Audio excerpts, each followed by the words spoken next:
passageiros do mundo do sobrenatural. Hoje eu trago para vocês mais um vídeo aqui no canal, mais um vídeo da playlist de crimes misteriosos. Porém, antes de falar a respeito desse vídeo, já convido a todos a darem uma passadinha aqui embaixo na descrição e conhecerem as redes sociais do canal. O blog Passaporte para o Sobrenatural e o Instagram @milas_freitas. Além disso, já deve ter passado aqui por cima o nosso card do canal de gameplays. Ou seja, se você gosta de games, vá lá, se inscreva e participe dos nossos jogos gravados em estreia. E além disso, também já deve ter passado aqui por cima o nosso card do canal Sonho Imaginário, que é um canal de reflexões, pensamentos e reviews de mangás de todos os gêneros e de outros livros, salvo os de terror, horror e suspense que estão aqui no canal. Então, se você gosta dessa temática, vai lá, se inscreva e desde logo seja muito bem-vindo ao canal Sonho Imaginário. Então, pessoal, vocês já devem ter notado um novo botão aqui embaixo. Trata-se do botão Seja Membro. Caso queira ajudar o canal se tornando membro com a quantia de R$ 1,99 por mês, você terá o benefício de ter a cavernosa ao lado de seu nome, além de prioridade na resposta aos comentários. Desde logo, agradeço àqueles que já são membros e aos que se tornarão membros para ajudar o canal.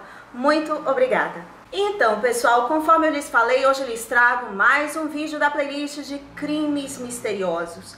No vídeo de hoje, falaremos a respeito do desaparecimento de 3 crianças em Adelaide, na Austrália, no dia 26 de janeiro de 1966. Um caso esse que até hoje está em aberto. Falo-lhes do desaparecimento das crianças de Belmont. Quer saber mais a respeito desse caso? Aguardem após a intro do canal. Até já!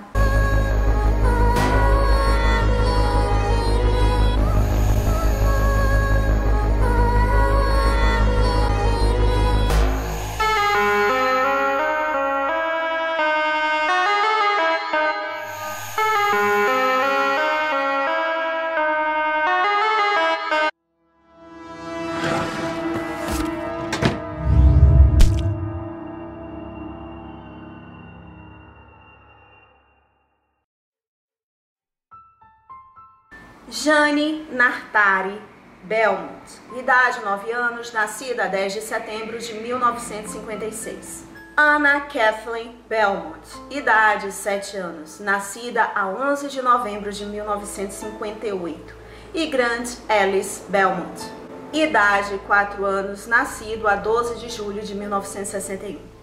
Eles eram 3 irmãos. Era feriado nacional em 26 de janeiro de 1966, o Dia da Austrália. E Jane, a irmã mais velha dos 3 irmãos, leva os seus irmãos de ônibus para a praia de Glenelg, em Adelaide, na Austrália. As crianças viviam com seus pais, Jim e Nancy Belmont, em Harding Street, em Somerton Park, subúrbio de Adelaide. Não muito longe da casa deles ficava Glenelg, um resort de praia famosa que as crianças costumavam visitar. No Dia da Austrália, 26 de janeiro de 1966, um dia quente de verão, as crianças apanharam um ônibus para uma viagem de cerca de 5 minutos da sua casa para a praia. Tinham feito uma viagem semelhante para a praia no dia anterior. Jane, a filha mais velha, foi considerada responsável o suficiente para tomar conta dos irmãos mais novos, e seus pais não estavam preocupados. Após ouvirem recomendações da mãe, guardaram dinheiro para o transporte público e para o lanche. E pegaram um ônibus com a intenção de passar uma agradável manhã à beira-mar, tendo por obrigação regressar ao início da tarde, ou seja, por volta das 2 horas. Quando era 7h30 da noite e as crianças ainda não haviam chegado, seus pais decidiram chamar a polícia. As investigações foram realizadas imediatamente, especialmente por se tratarem de crianças desaparecidas, que dificilmente estariam em outro lugar sem a supervisão e conhecimento dos pais, a não ser que alguma coisa tivesse acontecido.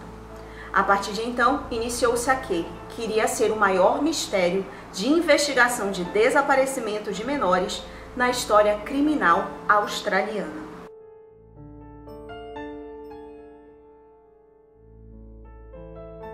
polícia, que investigou o caso, encontrou várias testemunhas que tinham visto as crianças perto da praia na companhia de um homem alto, loiro, atlético e bronzeado com cerca de 30 anos.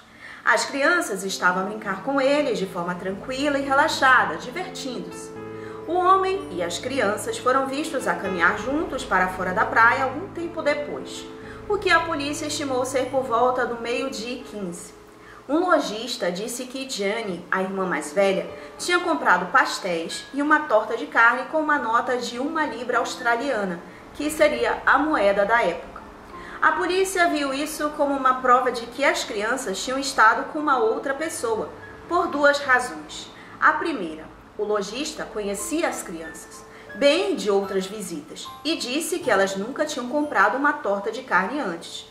A segunda razão é de que a mãe das crianças tinha lhes dado apenas moedas para passagem de ônibus e comida, mas não lhe tinha dado nenhuma nota. A polícia acredita que a nota tenha sido dada então por outra pessoa. Um destaque é que o casal Belmont descreveu seus filhos, particularmente Jane, como uma menina tímida. Para que elas estivessem a brincar tão intimamente com um estranho, os pesquisadores teorizaram que as crianças, possivelmente, conheceram um homem durante sua visita à praia ou visitas anteriores e ganharam confiança nele. Um detalhe observado em casa, que parecia insignificante à época, sustenta essa teoria.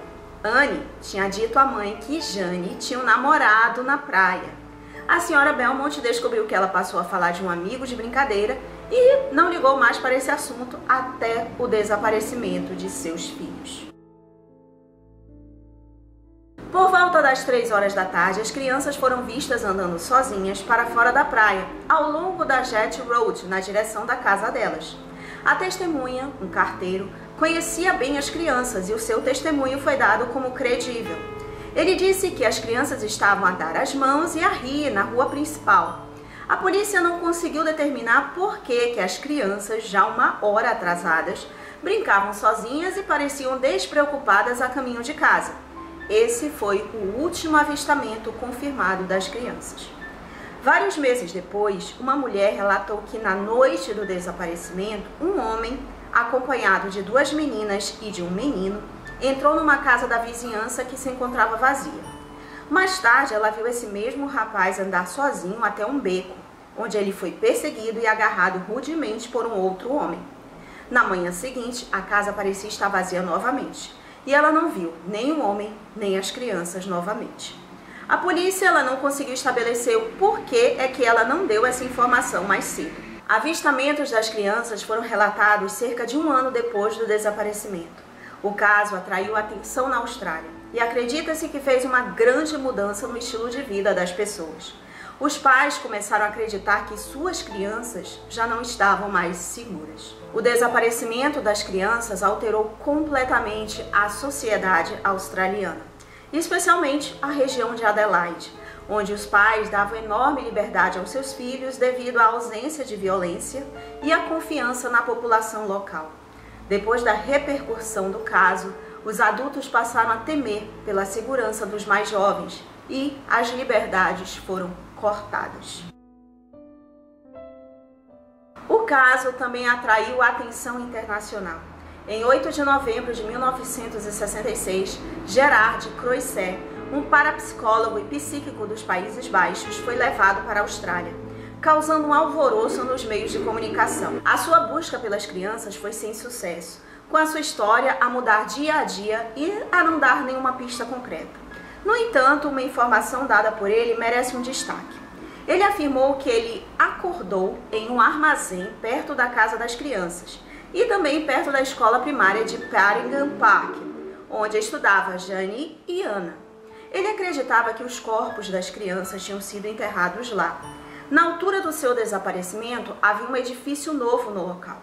E ele acreditou que os corpos estavam escondidos por baixo do cimento, dentro dos restos de um antigo forno de tijolos. Os donos da propriedade ficaram relutantes em escavar com base numa declaração de um médium. No entanto, rapidamente cederam à pressão do público depois da publicidade ter angariado $40 mil para que o edifício fosse demolido. Após as buscas no local indicado, não havia restos, nem quaisquer provas que ligassem a presença de alguma das crianças no local. Em 1996, o edifício identificado por Crossair foi parcialmente demolido e os donos permitiram uma nova busca total no local. Novamente, não havia nenhum rastro das crianças. Cerca de 2 anos após o desaparecimento das crianças, os pais receberam 2 cartas escritas, uma por Jane e outra por um homem que dizia estar com as crianças. Os envelopes indicavam um posto dos Correios de Dandenong. As notas breves de Jane descreviam uma convivência bastante agradável com o homem, ou seja, o sequestrador. A polícia acreditou na altura que as cartas poderiam muito bem ser autênticas, depois de comparar com outras escritas de Jane. A carta do homem apontava para si mesmo como guardião das crianças e que estava disposto a devolvê-las aos pais, mencionando um local de encontro para a entrega das crianças. O senhor e a senhora Belmont, seguidos por um detetive, dirigiram-se ao local designado, mas ninguém apareceu. Algum tempo depois, receberam uma nova carta, supostamente escrita por Jane. A carta dizia que o homem estava disposto a devolvê-las, mas quando percebeu que também lá estava um detetive disfarçado, descobriu que os Belmont tinham traído a sua confiança e que continuaria com as crianças. Não houve novas cartas depois dessas. Cerca de 25 anos depois, novas análises forenses às cartas mostraram que havia uma evidência nelas. A tecnologia das revelações digitais foi melhorada e o autor de todas as cartas, as de Jane e as do homem, foram identificadas como de um homem de 41 anos, que era um adolescente na época e tinha escrito as cartas por piada, tipo um trote. Devido ao tempo que tinha passado, ele não foi acusado de nada. Há quem diga que as crianças de Belmont chegaram a morar nas Ilhas Moody de Vitória. Afirma-se que, em 1968, toda a tripulação de um navio britânico estacionado na época foi questionado, mas nenhuma informação foi obtida acerca do paradeiro das crianças. As declarações de uma senhora de Perth, que alegou ter vivido ao lado das crianças em um vilarejo ferroviário árido entre o oeste e o sul da Austrália, por 9 meses em 1966, foram mais encorajadoras. No entanto, nenhuma pista foi descoberta no local indicado.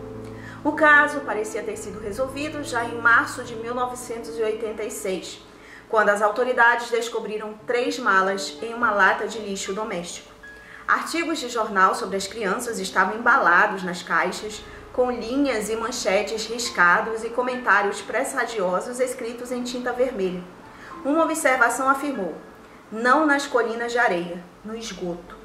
Depois foi revelado que esses registros nada mais eram do que fragmentos de um velho detetive amador que vinha acompanhando o caso com zelo e que seus parentes jogaram fora as investigações após a morte dele. Stanley Swine, um veterano oficial do caso, convenceu-se em 1997 de que uma senhora em Canberra era de fato a adulta Jane Belmont. A polícia investigou e interrogou a mulher, mas ela não era Jane Belmont. Em 2013, 2 irmãos informaram às autoridades que no Dia da Austrália de 1966, um proprietário de fábrica chamado Harry Phipps foi e instruiu eles a construir uma trincheira no local. O local foi explorado em 2013 e novamente em 2018, mas apenas ossos não humanos foram descobertos. Apesar disso, o próprio filho de Phipps afirmou que seu pai o agredia sexualmente quando criança e que ele acreditava que seu pai poderia estar envolvido no rapto das crianças de Belmont. As autoridades questionaram Phipps em 2016, que morava em Glenelg Beach e trabalhou como líder de escoteiros em Adelaide em 1966. Mais uma vez, nenhuma evidência sólida apareceu. Além dele, houve ainda mais uma lista de suspeitos. Em 1973, 2 crianças, Joanne Ratcliffe, de 11 anos, e Kirsty Gordon, de 4 anos, desapareceram do Adelaide durante o jogo de futebol e presumiu-se que tinham sido raptadas. Os pais de Joanne e a avó de Kirsty tinham permitido que as duas deixassem um grupo para irem ao banheiro. Elas foram vistas várias vezes nos 90 minutos depois de deixarem as bancadas, aparentemente aflitas e na companhia de um homem desconhecido. mas desapareceram depois do último avistamento relatado. O desenho da polícia do homem visto pela última vez com as meninas assemelha-se ao homem visto pela última vez com as crianças de Belmont.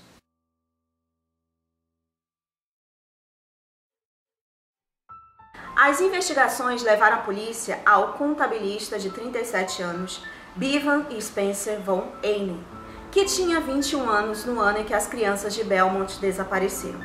As testemunhas que o apontaram como suspeito afirmavam temer pelas suas vidas, mencionando a existência de uma sociedade secreta, importante, sediada em Adelaide com homens profissionais que perseguiam jovens, drogando-os, violando-os e, por vezes, matando-os.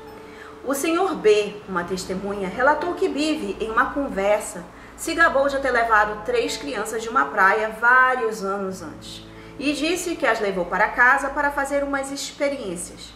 Ele disse que tinha feito uma cirurgia brilhante numa delas e tinha ligado-as.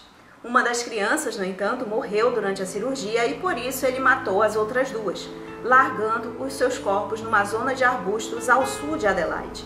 A polícia não tinha considerado a ligação de Ehnen às crianças de Belmont, mas de alguma forma coincidiu com as especificações e rascunhos da polícia de 66. Embora ele tenha permanecido como suspeito e as suas características fossem similares à do homem que conversou com as crianças em 66, os argumentos contra o seu envolvimento no desaparecimento das crianças era de que ele era mais novo que o suspeito visto com as crianças em 66. O suspeito, ele foi relatado como tendo mais de 30 anos, e von Ehnen tinha 20 ou 21 anos na altura. Outro suspeito indicado em 1998 é Arthur Stanley Brown. Na altura, com 86 anos, ele foi acusado dos homicídios das irmãs Judith e Susan. Judith, de 7 anos, e Susan, de 5 anos, em Townsville, Queensland. Elas desapareceram enquanto iam para a escola no dia 26 de agosto de 1970, e seus corpos foram encontrados alguns dias depois num caminho de pedras. Ambas as meninas foram estranguladas. O julgamento de Brown em julho de 2000 foi adiado depois de seu advogado ter recorrido a um veredito da seção 613, inadequado para julgamento do júri. Ele nunca foi julgado novamente porque sofria de demência e Alzheimer. Brown morreu em 2002. Juntamente com o suspeito anterior, ele foi considerado suspeito do rapto das crianças de Belmont, devido à semelhança com o retrato do homem que estava com as crianças à época, bem como foi considerado suspeito no caso das meninas de Adelaide, aquelas que desapareceram durante um jogo quando elas foram ao banheiro. Uma busca por ligação com o caso de Belmont foi sem sucesso, porque não existiam registros de emprego que mostrassem os seus movimentos à época. Alguns dos registros acredita-se que podem ter se perdido na inundação de Bearsbone em 1974. E também é possível que Brown, que não tinha acesso restrito aos edifícios do governo, pudesse ter apagado seus próprios arquivos. Apesar de não haver provas de que alguma vez tenha visitado Adelaide, uma testemunha lembra-se de ter uma conversa com Brown, onde ele mencionou ter visto o centro de festivais de Adelaide, o que o coloca em Adelaide em junho de 73. O rapto das meninas que sumiram durante o jogo ocorreu no dia 25 de agosto de 73. No entanto, não foram encontradas provas que ligassem Brown a Adelaide em 66, quando as crianças de Belmont foram raptadas. No início dos anos 70, James O'Neill, que foi condenado à prisão perpétua em 1975 pelo assassinato de uma criança de 9 anos na Tasmânia, afirma-se que ele havia dito em uma conversa que era responsável pelo desaparecimento das crianças de Belmont. Em 2006, O'Neill perdeu uma ordem formal no Supremo Tribunal da Austrália para interromper a transmissão do documentário que tentava ligar O'Neill às crianças de Belmont. O documentário estreou na Austrália no dia 26 de outubro de 2006 na ABC.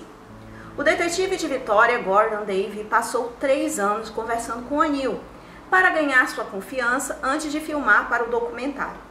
O Sr. Davey disse que, apesar de não existirem provas de que ligasse O'Neill ao desaparecimento das crianças de Belmont, ele tentou persuadir O'Neill a assumir a culpa. Eu perguntei-lhe sobre o caso de Belmont e ele disse: "Eu não poderia ter feito. Eu estava em Melbourne na altura. Mas isso também não é uma negação.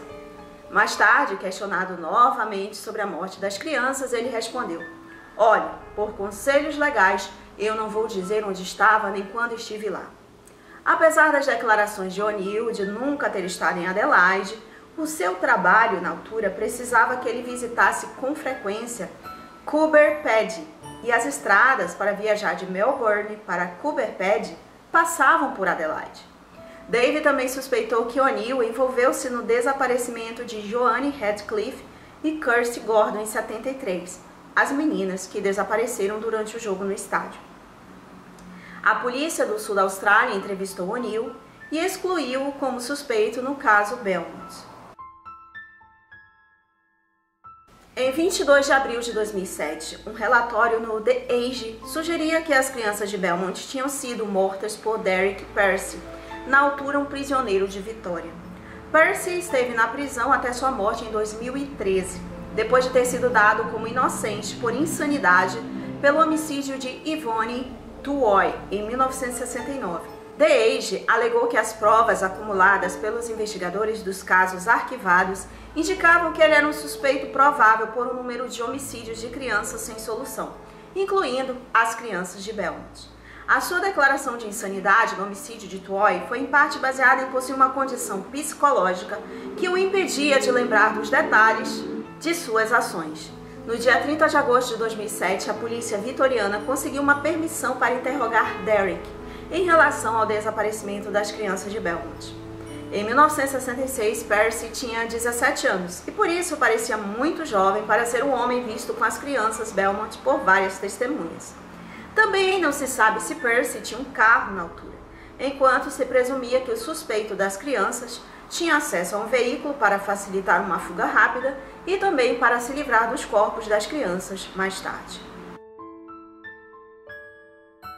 Nancy Belmont faleceu aos 92 anos e morreu em um centro de saúde em Adelaide em 2019, sem saber o paradeiro de seus filhos. Seu marido, de quem ela se divorciou durante o trauma de 66, não obtive informações se ele ainda está vivo. Mas eu acredito que pelo tempo, provavelmente ele não esteja. Os anos se passaram e os estudos não produziram resultados. Como nada foi descoberto acerca do paradeiro das crianças, o potencial de morte nunca pôde ser provado.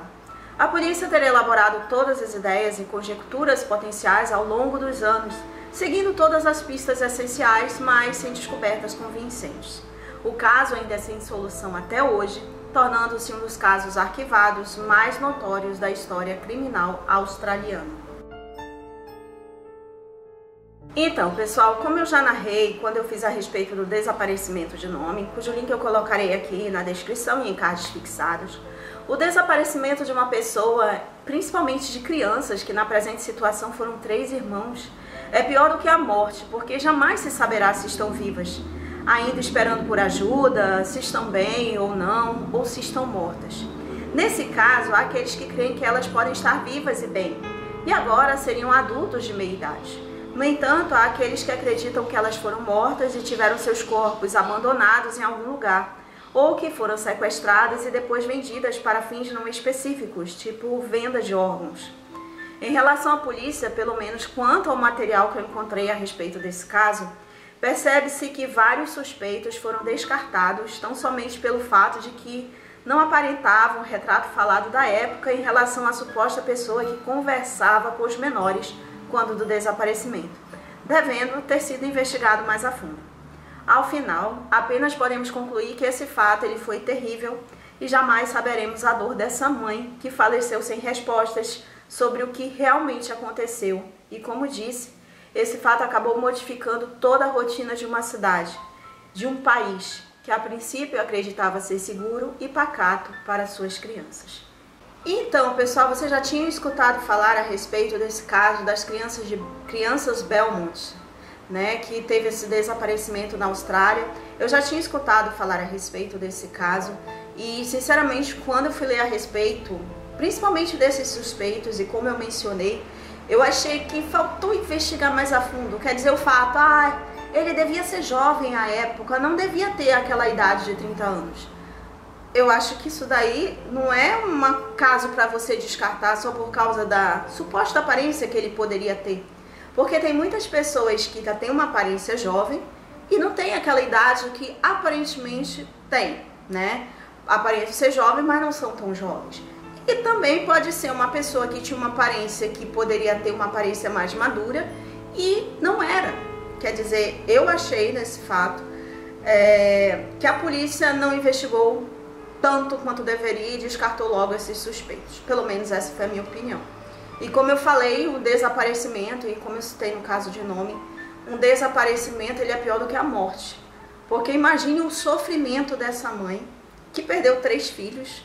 Quer dizer, ela não sabe o que aconteceu com eles, o paradeiro, se eles estão vivos, se eles estão mortos, se eles ainda estão precisando de ajuda, se eles foram acolhidos por alguém.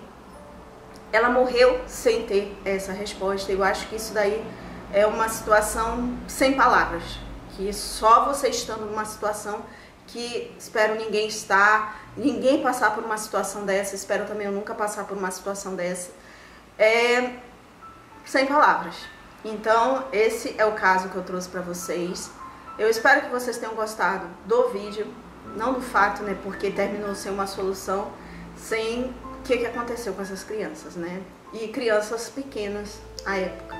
E aquele tipo, eu cheguei até a ler, mas eu não falei isso a respeito, mas a mãe chegou a algum tempo que ela chegou a ser acusada de ter sido negligente com as crianças, porque deixou uma menina de 9 anos tomar conta dos irmãos mais novos. Mas pelo que deu para perceber, o local não era tão distante da casa delas, né? Era 5 minutos de ônibus, ou seja, não era uma coisa distante. E a cidade era uma cidade pacata, uma cidade tranquila, todo mundo meio que se conhecia, o carteiro viu as crianças, ele conhecia as crianças. Então, ela se sentiu segura.